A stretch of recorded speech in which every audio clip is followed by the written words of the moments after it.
Bueno, habíamos hablado del cambio de paradigma, que significaba que nosotros los pacientes nos habíamos incorporado al mundo del diseño de las políticas sanitarias y de las medidas que se podían tomar en materia de salud, y de la medicina de precisión, que es la que se ajusta a las peculiaridades de cada paciente, para poder darle un tratamiento mucho más dirigido, ¿no?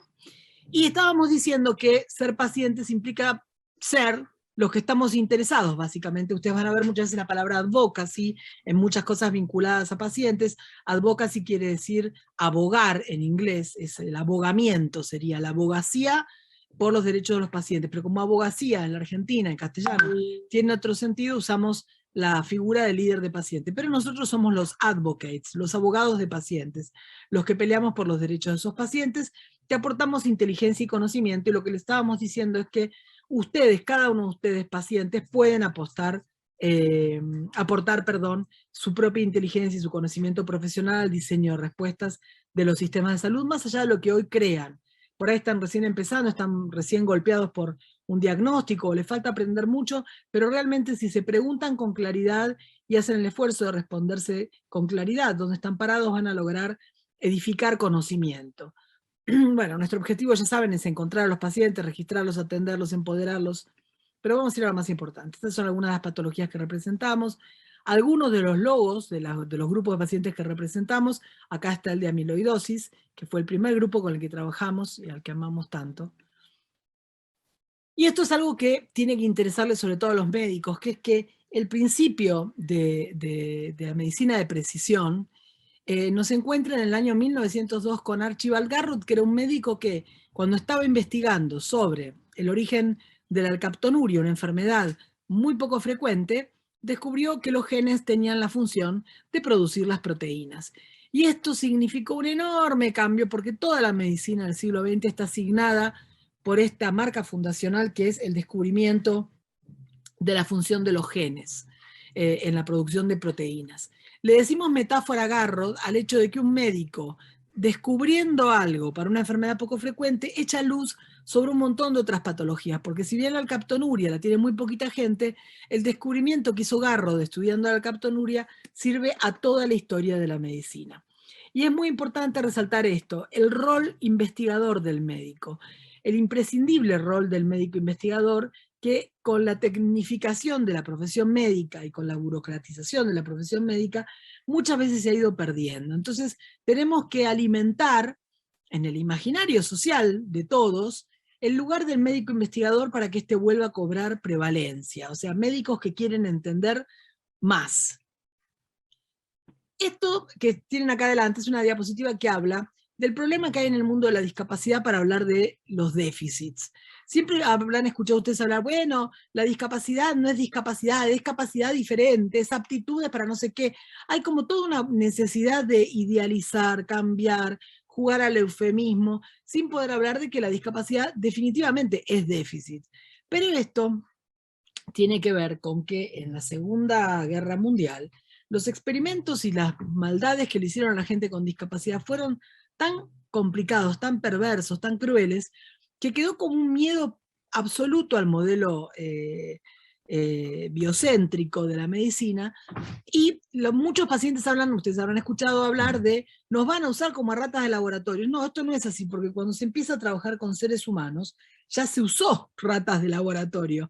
Entonces, la verdad es que la investigación con seres humanos, que es imprescindible para sacar cualquier nuevo tratamiento, es una investigación segura, que se hace con enormes controles por todos lados que implican que los pacientes no se arriesguen. En ese sentido, nosotros, las personas que trabajamos en el mundo de las enfermedades poco frecuentes, queremos dejar de hablar de una manera eufemística o idealizada de la discapacidad. No queremos negar la discapacidad. Queremos que se hable de déficit, que es lo científicamente correcto, y que un paciente pueda decir, mira, a mí me gustaría prevenir el avance de mi discapacidad. No es una cuestión de diversidad, hay más que eso. Esto tiene que ver en gran medida con esto que les contaba, de que la Segunda Guerra Mundial estaba Mengele haciendo experimentos, un médico que era un malvado, Hiroshima y Nagasaki, dos bombas espantosas que fueron como un orgullo de la ciencia en algún momento dado, los los orígenes de la tecnología para producirlas, y que terminaron con la vida de un montón de gente. Entonces hubo una valoración negativa y una desconfianza en el discurso de la ciencia a partir de la Segunda Guerra Mundial, y en paralelo el nacimiento de los derechos humanos, porque la Segunda Guerra Mundial fue el origen de toda la política de derechos humanos globalizada, ¿no? De las cartas de derechos humanos de las convenciones internacionales. Entonces, en discapacidad se crece muchísimo en materia de convención sobre el derecho de las personas con discapacidad, pero se separa, se escinde, se divorcia el mundo de la discapacidad del mundo de la salud. Sin embargo, con la globalización mundial, con Internet y con la aparición novedosa, disruptiva del proyecto Genoma Humano, comienza un nuevo momento de la humanidad, que es a lo que se llama neomodernidad del milenio. O sea, el hecho de que crecieran los derechos de las personas con discapacidad es algo que se puede inscribir en la cantidad de fenómenos que la posmodernidad ha significado en términos sociológicos, como por ejemplo los derechos de las personas gays reforzados, los derechos de las diferentes etnias, o sea, los derechos de las minorías que se fueron formalizando. Hemos vuelto de alguna manera a tener proyectos totalizadores, no totalitarios, pero sí totalizadores, cuando aparece el genoma humano en el horizonte. Y el proyecto Genoma Humano empieza con Alfred Sturtevant en 1911, que lo que hace es hacer el primer mapa genético de la Drosophila melanogaster, que es la mosquita chiquitita que anda dando vueltas alrededor de las fruteras de todas las casas, que es un bichito que tiene cromosomas suficientemente grandes como para que se puedan estudiar. Entonces se empezó a trabajar, se usan muchísimo en genética, las Drosophilas melanogaster, estas mosquitas, y termina, o sea, empieza con el siglo XX, con el 1900, y termina en el 2003 cuando se publica completo el genoma humano, que lo presenta Bill Clinton en la Casa Blanca, porque tenía muy claro que lo que estaba mostrando era una novedad que iba a cambiar la historia de la humanidad. Hoy en día es posible secuenciar el genoma de una persona por menos de $1000, pero el primer borrador del genoma humano costó $300 millones. Fíjense ustedes cómo están cambiando los costos. De $300 millones, en 20 años estamos en $1000 estudiar el genoma de cualquiera de nosotros. Y esto tiene que ver con que ha habido un éxito gigantesco de estas tecnologías que se han propagado, que se han popularizado y que se han vuelto claramente más baratas, más accesibles. De lo que podemos hablar a partir del proyecto Genoma es que hay mutaciones que son patógenas, o sea, mutaciones que originan enfermedades, y otras mutaciones que son propias de la diversidad de verdad, de la diferencia. Entonces, por ejemplo, que una persona sea rubia y otra persona sea morocha, ¿tiene que ver en algo con su salud? No, por supuesto que no. Eso es que hay gente distinta. A esas mutaciones que hacen que una persona sea rubia y otra sea morocha, o que alguien sea negro, o alguien tenga los ojos rasgados como un japonés, se le llaman polimorfismos, que quiere decir muchas formas. Poli, muchas, morfismos, formas. O sea, que la humanidad tenga muchas formas es producto de los polimorfismos genéticos.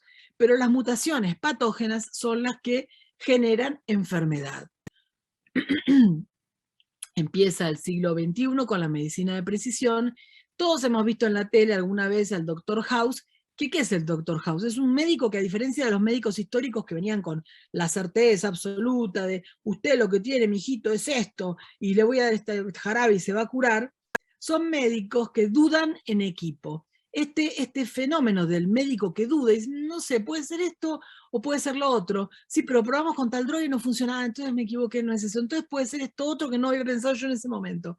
Ese imaginario social que contempla la posibilidad de que un médico dude en equipo es propio de este momento de nacimiento de la medicina de precisión, del universo de las enfermedades poco frecuentes y todo lo que llamamos medicina posgenómica. El Dr. House entonces es parte de esa imagen. Y la enfermedad genética, que antes no la tenían en la cabeza los médicos porque no sabían cómo tratarla, porque la realidad es que no tenían forma de afrontarla, a la medida que empiezan a entenderse cómo es que funcionan estas enfermedades, cuál es el origen y el mecanismo, empiezan a ser parte del imaginario médico y los médicos se sienten interpelados, convocados por aquellas patologías que antes no podían abordar y menos curar. Los pacientes hacemos aparición, nos volvemos visibles, los estados intervienen, los gobiernos intervienen, la comunidad científica y la industria farmacéutica se suma a este trabajo y comenzamos a tener datos reales y utilizables. Recién nos decía la doctora Marcelina la importancia de tener datos propios en nuestro registro nacional. Sin duda que es fundamental tener datos para poder trabajar, porque si no, no se puede hacer medicina seria, medicina basada en la evidencia. Entonces, a partir de los primeros datos, tenemos que, bueno, y esto lo generó Orphanet, el registro francés, que hay enfermedades de muy baja prevalencia, y se determinó que fueran de 1 en 2000 como para empezar, pero hay enfermedades de 1 en 2000, 1 en 3000, 1 en 4000, y hay enfermedades rarísimas que las tiene una persona cada 5 millones de personas. Y ahí estamos ante una enfermedad rara, requete rara, muy poco frecuente. Entre todas las enfermedades que se fueron describiendo, hay alrededor de 8000 enfermedades y síndromes. La mayoría de estas entidades es de aparición pediátrica, de origen genético, grave, muy discapacitante, y muchas de ellas son letales.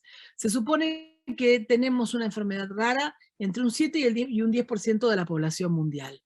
Y como el impacto siempre es familiar, porque como les contaba Carolina, es toda la familia la que recibe la trompada de una de estas enfermedades, somos un problema de salud pública muy importante.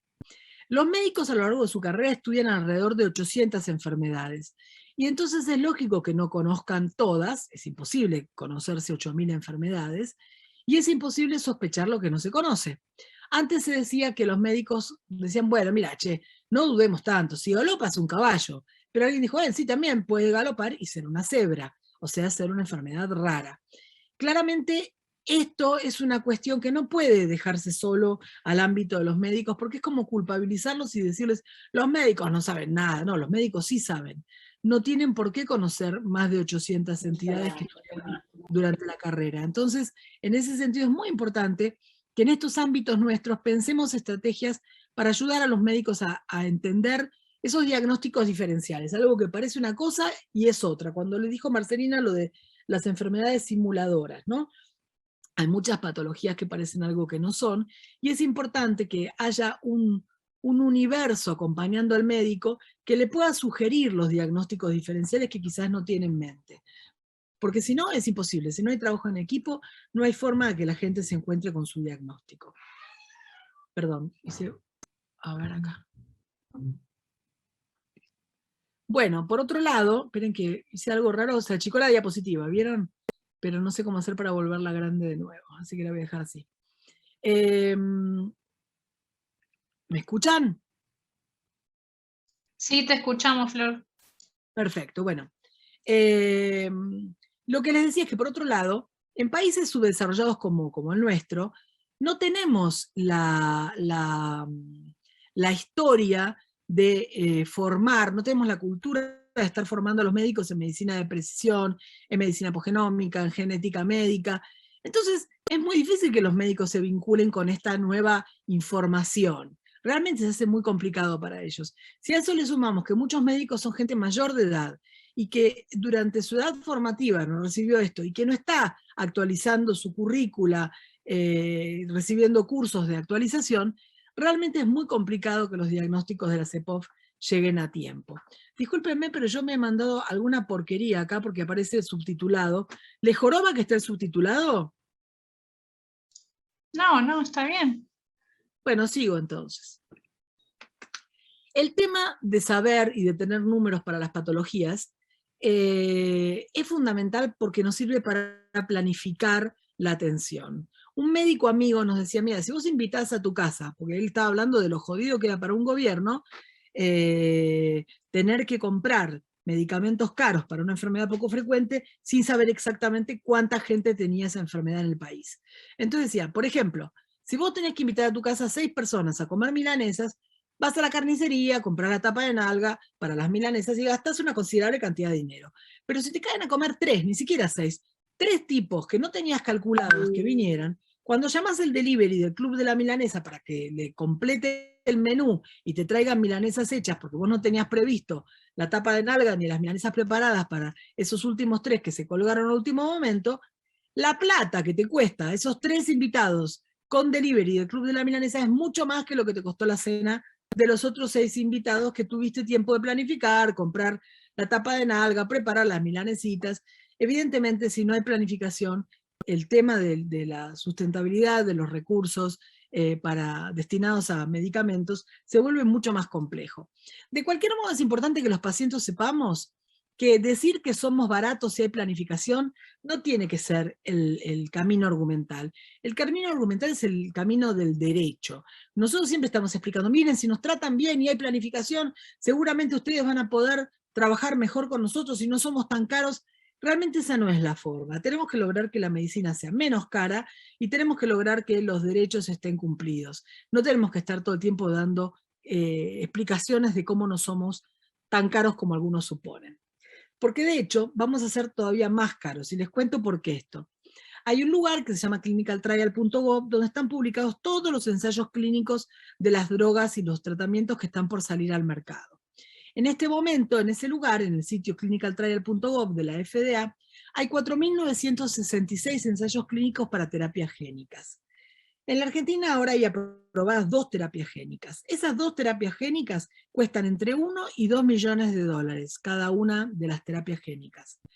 Imagínense que ahora ya es un despelote total, es dificilísimo acceder, porque las obras prepagas y las obras sociales y las prepagas no quieren saber nada, y los hospitales tampoco, haciéndose cargo del costo de estas terapias génicas. Imagínense con 4.966 terapias génicas. Y si yo les digo que hay 600 que están en fase 2 y fase 3, o sea que están por salir al mercado, es para agarrarse de la silla y decir, bueno, entonces se acabó el sistema de salud. Todo lo que se votó de accesibilidad al sistema de salud en las convenciones internacionales de derechos de las personas durante el siglo XX se va a los caños con los precios actuales de los nuevos medicamentos. O sea, estamos ante una situación que lo único que garantiza es inequidad.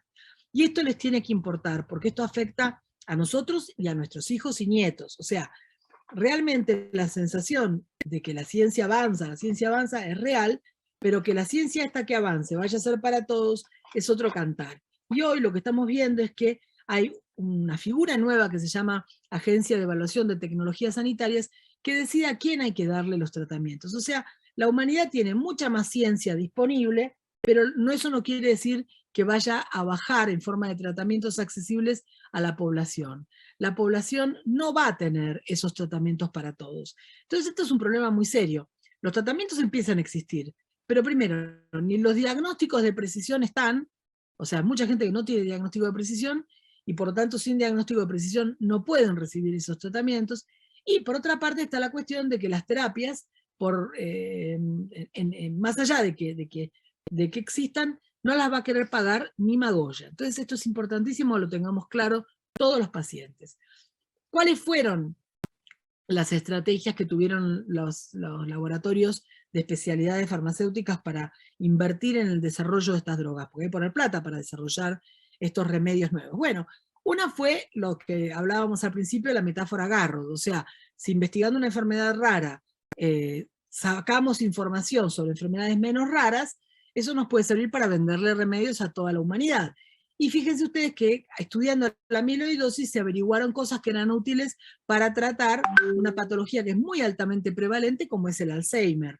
Entonces se han hecho remedios para el Alzheimer con la base de la investigación que se había hecho para amiloidosis. Y esto ha hecho que la amiloidosis fuera más rentable para los laboratorios, porque les sirvió para desarrollar drogas que van a vender mucho más que las drogas para amiloidosis para la enfermedad de Alzheimer, que la tiene mucha más gente.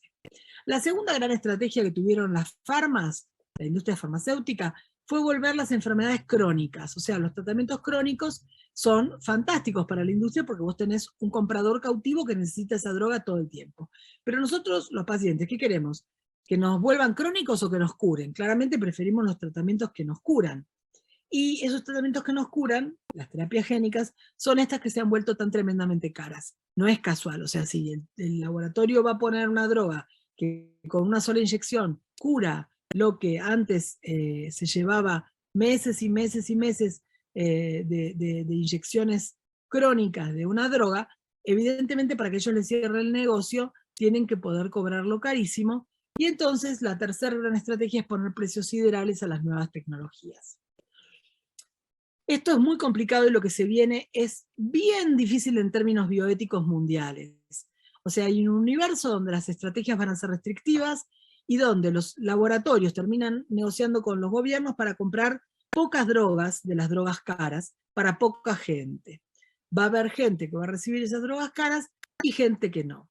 Van a ver que en muchos lados dicen, no, el mejor sistema de salud del mundo es el inglés, el nice inglés. Sin embargo, en Inglaterra, una persona de 70 años no puede recibir diálisis porque está vieja para recibir diálisis. Entonces, que acá en la Argentina eso no sucede. Una persona necesita diálisis a los 70 años y se la hacen sin ningún problema. Bueno, no, en Inglaterra no. Dicen, no, esto es un gasto que no podemos hacer a una persona de 70 años. Eso es bien jodido y es algo que va a significar un debate bioético al que hay que ponerle el pecho, que tenemos que mirar. Si nosotros dejamos que el Estado negocie con las farmas, puede pasar, por ejemplo, que el Estado diga, mira, yo te voy a comprar, pero en vez de 12 cajas por año, te voy a comprar 6 cajas. Y eso es lo que nos pasa cuando un paciente tiene recetada su cajita mensual en la DATSE, de la droga que necesita, por ejemplo, para la amiloidosis, y cuando va le dicen, no, no, este mes no va a haber. Y el paciente dice, ay, habré hecho yo mal el trámite, empecé tarde, no sabía cómo hacer. No, está todo rearmado, predigerido. A la farma le convenía vender algo, al Estado le convenía comprar menos. El único que sale perdiendo ahí es el paciente, y nunca sabemos cómo hubiera funcionado esa droga si se hubiera respetado la prescripción. Si en vez de darse 6 cajas por año, se hubieran dado las 12 cajas que estaban estudiados que sí funcionaban, ¿no?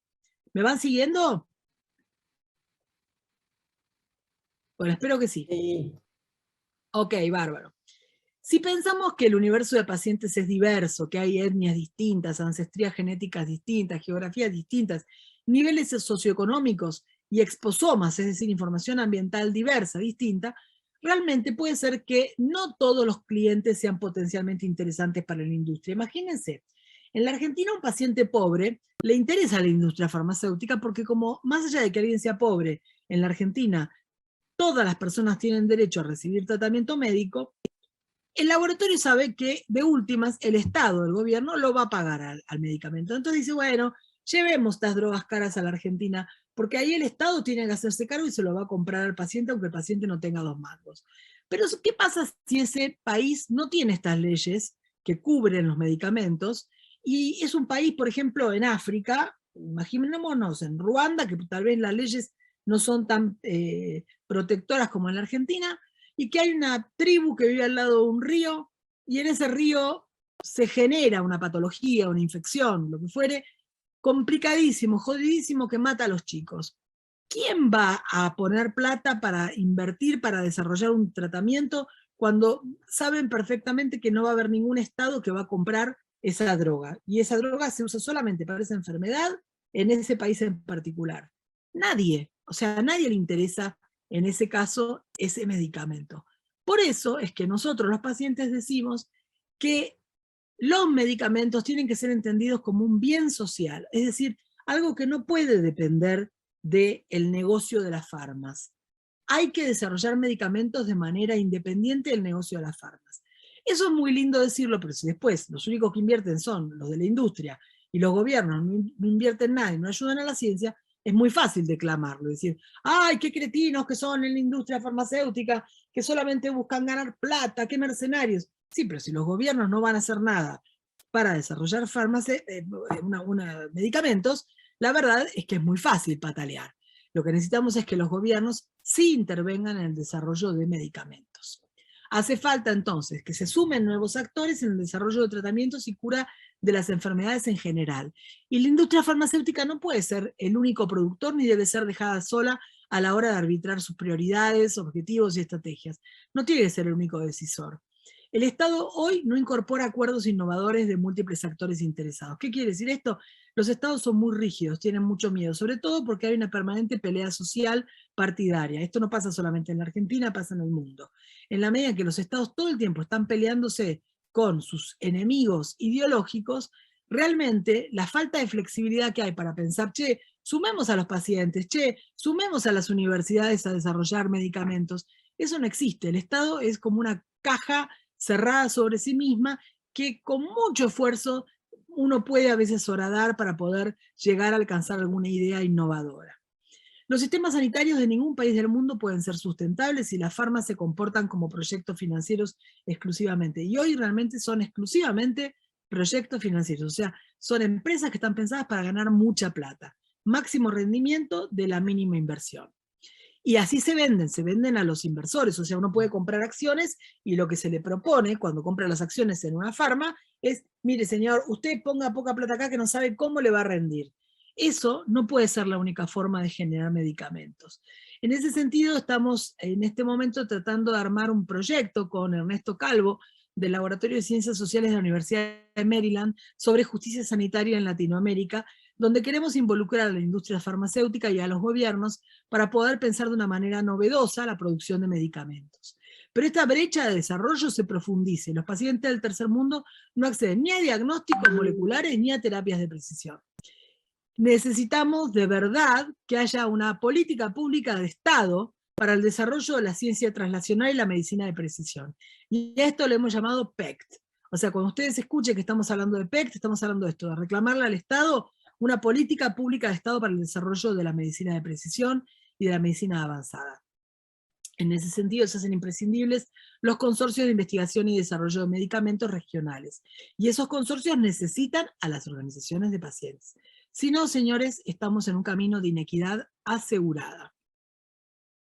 Bueno, como ustedes saben, son diferentes las organizaciones de pacientes pediátricas que las de las organizaciones de pacientes adultos. Cuando la organización es de enfermedades que impactan a la infancia, la mayor parte de los que estamos dentro son los papás. Y ustedes fíjense una cosa, ustedes, todos los que están acá son pacientes de una enfermedad que pega en la adultez, la amiloidosis. Ahora, ¿quién es la persona que acá en el grupo de amiloidosis cazó la bandera y se metió con tutti a trabajar para que el grupo argentino de amiloidosis funcionara? Andrea Frioni. Andrea Frioni es mamá. Justamente lo que sucede es que para este tipo de patologías, las mamás y los papás manifestamos muchísimo más interés en mover la aguja del lugar y en cambiar la pelota de campo de juego y volvernos agresivamente productores de respuestas en materia de sanitarismo. En general, los adultos participan más en las organizaciones de medicina regenerativa. Si uno ve, por ejemplo, un deportista que se quedó parapléjico, cuadripléjico, en silla de ruedas, después de un accidente, o sea, algo que le afecta en su adultez, es más probable que él pelee para ver si puede conseguir su tratamiento. Pero en general, todas estas enfermedades raras suelen ser pediátricas. Por eso, en el caso de la amiloidosis, es difícil encontrar pacientes muy militantes, porque están muy ocupados de su propia vida, que es bastante complicada con la patología. Por eso es muy importante cuidar a los poquitos que deciden ser líderes. Fíjense, Fabio, en Brasil, él con la enfermedad fue líder hasta que ya no pudo, y le encanta ser líder de pacientes, pero ya no pudo porque la enfermedad lo estaba jodiendo mucho, le estaba impidiendo. Entonces, es importante que ustedes promuevan la aparición de líderes y de gente que se comprometan a ayudar, porque yo tengo que decirles que Andrea está muy sola en ese sentido. La gente está muy metida con su propia patología, lo cual es lógico, y la verdad es que la única que está en el trabajo del día a día es Andrea, de manera un poco solitaria. En los países con conflictos bélicos como Estados Unidos e Israel, que están siempre en guerra, tener soldados que vuelven de la guerra hechos pelota, con lesiones medulares, es algo que es un motor para que se genere terapia de medicina regenerativa. Y ustedes van a ver que las cosas más interesantes en materia de heridas, de lesiones medulares, se hacen en Estados Unidos y en Israel. Porque claramente tienen que volver de nuevo al sistema a la gente que vuelve muy mal de la guerra. Todas estas tecnologías después son absorbidas por el universo de los pacientes en general y son absorbidas también por el mundo de la discapacidad adquirida en general, no solamente de las bélicas, y también por la discapacidad originada en enfermedades diversas. ¿Cuál es el sentido de la globalización de la lucha del movimiento internacional de pacientes? Bueno, lo voy a hacer muy corto. Nosotros necesitamos tener un N, un número de pacientes para poder organizar los ensayos clínicos. Ser organizaciones globales, ser regionales, nos permite juntar a la gente suficiente para poder hacer investigación. Entonces es fundamental que nosotros que entendamos la importancia que tenemos. Tenemos una enorme importancia y tenemos que creérnosla. Si no nos la creemos, estamos fritos. Hay que organizar las fundaciones, organizaciones, asociaciones que necesitamos, tantas como necesitemos. Tenemos que habilitarnos para generar esas instituciones y autorizarnos políticamente para cambiar la realidad. Esto es fundamental y hay que cuidar la organización primaria. Por ejemplo, amiloidosis, el Grupo Argentino de Amiloidosis es parte de ALAPA y ALAPA es miembro de un montón de organizaciones internacionales. Pero para la gente que tiene amiloidosis, la organización primaria, o sea, el Grupo Argentino de Amiloidosis, tiene que ser la organización más importante siempre, mucho más que ALAPA, mucho más que el resto.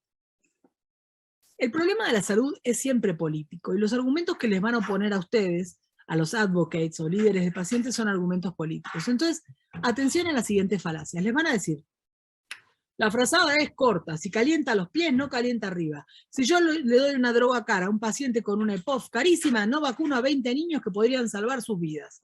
Eso es totalmente perverso, no nos tienen que decir eso. Ustedes no son responsables de que un chico no reciba vacunas. Tiene que haber siempre plata para los tratamientos. En todo caso, habrá que ver si se baja el precio de los medicamentos o si se negocian mejor esos medicamentos. Pero el argumento de la frazada corta es una perversión total. En el mundo entero, las agencias de evaluación de tecnologías sanitarias priorizan a quién cubrir. Y bueno, que se jodan, es lo que uno puede decir. Qué pena que no tienen países con leyes como las que tiene la Argentina, porque nosotros en nuestro país sí tenemos leyes que cuidan nuestros derechos de acceso a la salud. Así que como tenemos parte en la Convención Internacional de los Derechos de las Personas, me importa 3 pepinos lo que digan las agencias de evaluación de tecnologías sanitarias del país que sea. Luego otro de los argumentos es la última milla de la vida, o sea, el último mes de vida, es la más cara. Démosle a la familia elegir entre un mes de paliativos carísimos y una casa nueva y va a elegir la casa. Eso se lo escuchamos decir a un señor que decía exactamente eso. Si a una familia que está reclamando un medicamento carísimo le decimos, mira, en vez de darte medicamento te vamos a dar una casa que cuesta lo mismo que el medicamento, vas a elegir que te den la casa y que se muera un mes antes tu familiar. Una barbaridad, pero esas son las cosas que dicen los pagadores. Naciste en Sudamérica, no en Suecia. Y sí, nací en Sudamérica y quiero los mejores derechos en salud. Las terapias de avanzada son un negocio de los laboratorios, otro argumento. Sí, es cierto, pero no por eso dejan de ser eficaces. Y nosotros necesitamos esas terapias. Entonces, como todos estos argumentos son políticos, nosotros fuimos a hablar a la Organización de Estados Americanos y queremos que todo el mundo entienda que hay que aprender de política, no temerle a la política. Bueno, lo fundamental es el acceso, lo más difícil que tenemos que dirimir es cómo hacemos para garantizar el acceso, y el acceso tiene que ser inalienable. Estas son las organizaciones de las que nosotros hemos sido parte. Digo hemos sido porque ahora no estamos en la ULAPA de la misma manera en la que estábamos, pero somos parte de todo el resto de las organizaciones que están aquí. El subdiagnóstico es muy importante, el paciente queda completamente desprotegido, y queremos que en los registros anonimizados de epidemiológicos de enfermedades estén también los pacientes sin diagnóstico. Hasta tanto aparezca el diagnóstico, ese paciente que no está diagnosticado, la verdad es que tiene que estar consignado en algún lado. ¿Qué quiere decir medicina de precisión? Bueno, es una medicina de mayor precisión, porque no es que antes lo que se hacía era impreciso. De hecho, cuando apareció en la tomografía computada, la precisión médica creció enormemente. Entonces es una medicina de mayor precisión. Y lo que hoy se plantea es que el N, el número para sacar cualquier conclusión, es 1, es decir, que todos los pacientes son definitivamente distintos. Esto que les voy a leer lo dijo Cristóbal Belda, el director del Instituto San Carlos III, del Instituto Carlos III de Investigaciones Médicas de España, y estamos a punto de vivir un salto cualitativo. La personalidad y la personalización y la medicina de precisión van a transformar una enorme cantidad de enfermedades consideradas de alta prevalencia en un montón de pequeños corpúsculos de enfermedades. Es decir, la medicina de precisión va a generar una multitud de enfermedades raras y cada una de ellas tendrá un tratamiento muy específico. Eso nosotros lo decimos siempre, ¿no? O sea, yo tuve cáncer de mama, en ese momento se decía cáncer de mama, hoy cuando hablas de cáncer de mama hablas de muchos cánceres de mama. Pero para hablar de medicina de precisión hace falta crear una cultura de la medicina de precisión. Y eso implica hasta cambiar el lenguaje, hablar de proteómica, metabolómica, genómica. Bueno, esa educación hace falta que alcance no solo a los médicos, a las políticas públicas. Hay que armar un espacio, un lugar para el nacimiento de la cultura de la medicina de precisión.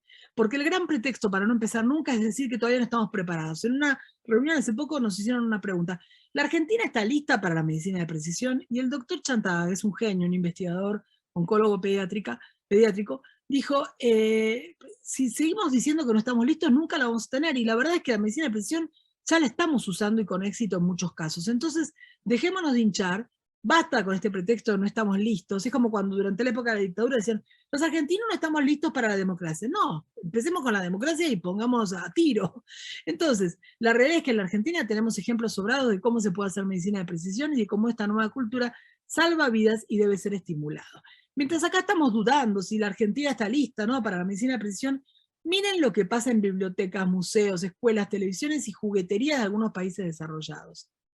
Genética para niños. Hay desde libros para introducir las ideas genéticas en nenes chiquitos, o sea, guías para que las maestras puedan hablar de genética a los chicos. Videos para que un chico que va a enfrentar una terapia génica sepa de qué se trata y cómo va a poder jugar con los jueguitos en el celular mientras está recibiendo su infusión y cómo va a poder estar acompañado por su mamá. Bueno, hay juegos, hay chistes. Acá explican cómo el CRISPR-Cas9 puede llegar a significar problemas bioéticos. Y son libros de hasta, miren acá, para chicos de entre 4 y 8 años. O sea, libros para la primaria. ¿Estamos nosotros haciendo el camino correcto con esto, estar siempre temiendo no estar listos? ¿O estamos volviéndonos cada vez más decadentes y no le reclamamos ni formación a las escuelas en términos de calidad de contenidos biológicos, ni formación a las universidades? O sea, realmente estos son todos libros que se encuentran en cualquier librería de cualquier museo, que de hecho no tenemos lindos museos de ciencia acá en la Argentina, cuando sí podríamos. Y yo les recuerdo a ustedes que la Argentina es un país que ha tenido premios Nobel. Eso no es una pavada. Tenemos todos que ser partícipes de este reclamo a la calidad y a la inteligencia nacional. Porque si no, la brecha educativa entre los países ricos y los pobres se hace cada día más dramática. Entonces nuestro país, con un enorme historial de éxito intelectual, está hoy teniendo muchos chicos que salen del colegio sin saber nada de biología, gente que elige las carreras nada más que para ganar plata. Es realmente un problema lo que está pasando con el futuro de nuestra ciencia en esta espantosa crisis que vivimos hace tanto tiempo. Estos son programas de gobierno que estamos pidiendo. Pedimos, como les dije antes, PEC, Política Pública de Estado para el Desarrollo de la Ciencia Translacional y la Medicina de Precisión. Reglamentación de la Ley 26689 de enfermedades raras. Legislar para que las EPOF sean enfermedades de notificación obligatoria, o sea, ENO, que cuando un médico recibe un paciente con una EPOF tenga que inscribirle inmediatamente. Generar datos de EPOF y de discapacidad en los censos nacionales y provinciales. DNR, el problema de las dosis no respetadas, tener el acceso real a los tratamientos en las dosis respetadas, salir de la burocracia espantosa que se hace exprofeso para que la gente no entienda cómo recibió 6 cajas en vez de 12 a lo largo de un año, porque esas cosas son las que conspiran, como dijo Carolina, la adherencia 100% del tratamiento empieza en la compra, no es solamente la adherencia del paciente, ¿no? PREME, la presión coercitiva de los pagadores sobre el médico prescriptor. Nos hemos enterado de casos en los que los médicos son presionados, supongamos, un médico que trabaja en una clínica, viene OSDE y dice, miren señores de la clínica, ustedes rajan a este médico que estuvo prescribiendo una droga carísima, o nosotros nos vamos y ustedes no tienen más OSDE. Ha pasado, ha pasado esto que les digo. Bueno, eso pasa y no tiene que pasar. Médico que no prescribe por miedo a ser echado, bueno, hay que revisar esa situación en términos legales. Y los pagadores no pueden presionar a los médicos de esa manera. No dejemos solos a los médicos, por favor. El Estado tiene que sentarse con la industria a discutir precios y modelos de cooperación para la provisión de los medicamentos. Necesitamos leyes de pesquisa ampliada y cobertura de esos diagnósticos moleculares. Necesitamos proteger las muestras y las ancestrías en biobancos locales, que las muestras no salgan del país y que la industria biotecnológica nacional se sienta estimulada por trazabilidad y también por soberanía sanitaria. Consensos regionales de tratamiento, que una persona que tiene amiloidosis en Bolivia no tenga que estar explicándole a su médico cómo es que tratan en la Argentina la amiloidosis, sino que esto sea una información accesible para todos los médicos de la región. Compromiso y formación bioética en derechos de los pacientes para los médicos involucrados en ensayos clínicos. Y esto con auditoría, observatorio, vigilancia y penas legales mediante, porque ustedes saben, los pacientes con amiloidosis, las cosas que hemos visto en relación a pacientes que han participado de ensayos donde los han tratado muy mal, sin ningún respeto por sus derechos.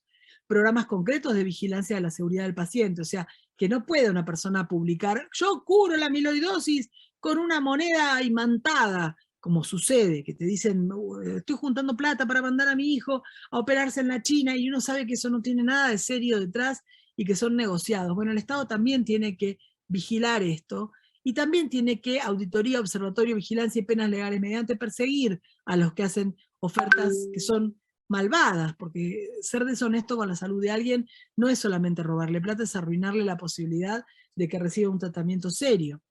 Necesitamos centros de referencia en estas patologías y necesitamos que la educación científica sea protegida y estimulada con planes concretos de promoción que le instalen en todos los niveles de la educación básica y superior. La producción científica y de las industrias de la salud debe ser protegida y estimulada con planes concretos de promoción que le instalen en todos los niveles de la educación básica y superior.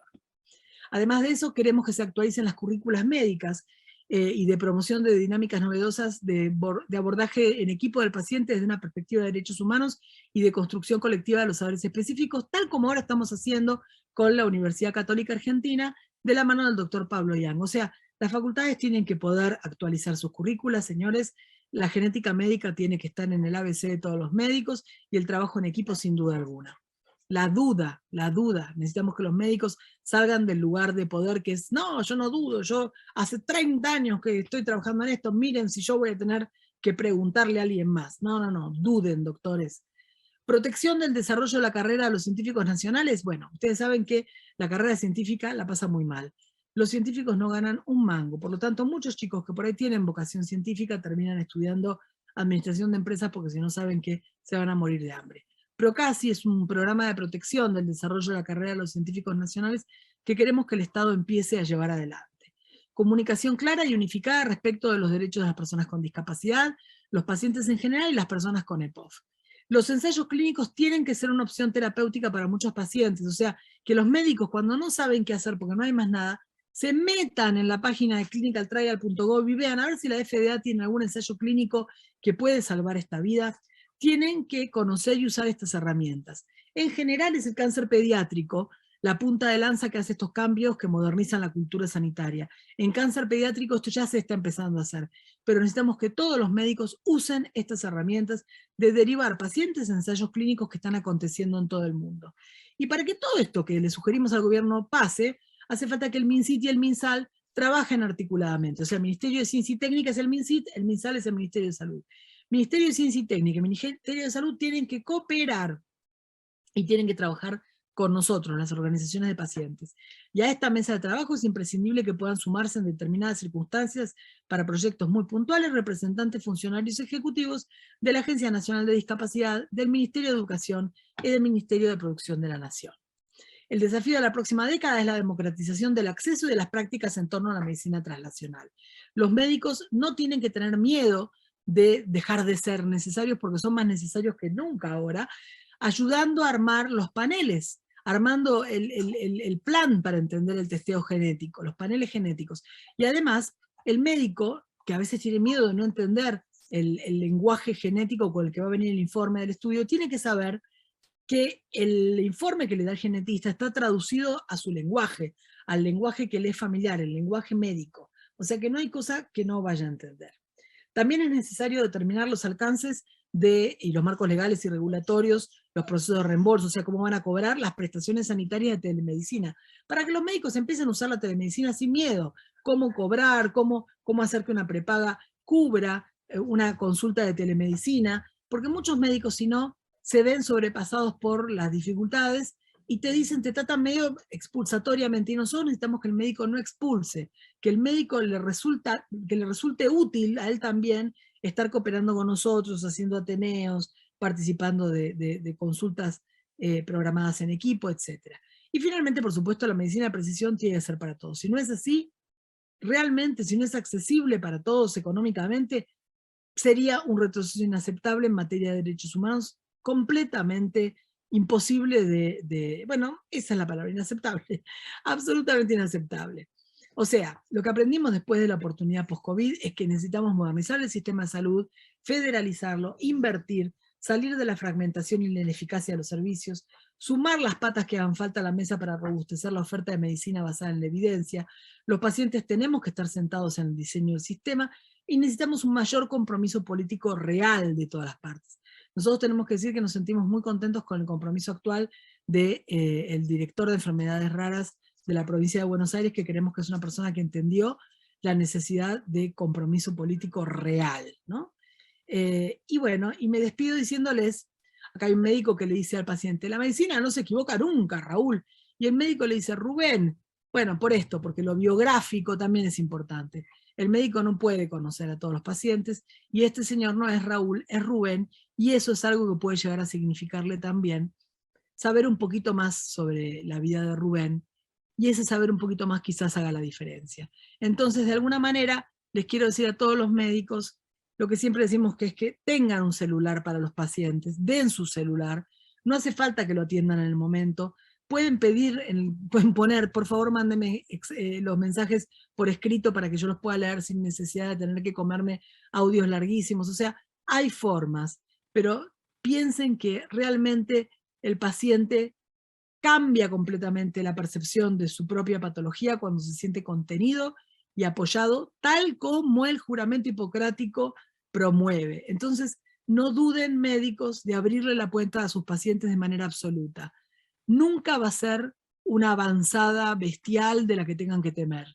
Lo único que tenemos que temer todos juntos es que el sistema no esté dando respuestas y que la gente se sienta sola con sus patologías. Muchísimas gracias.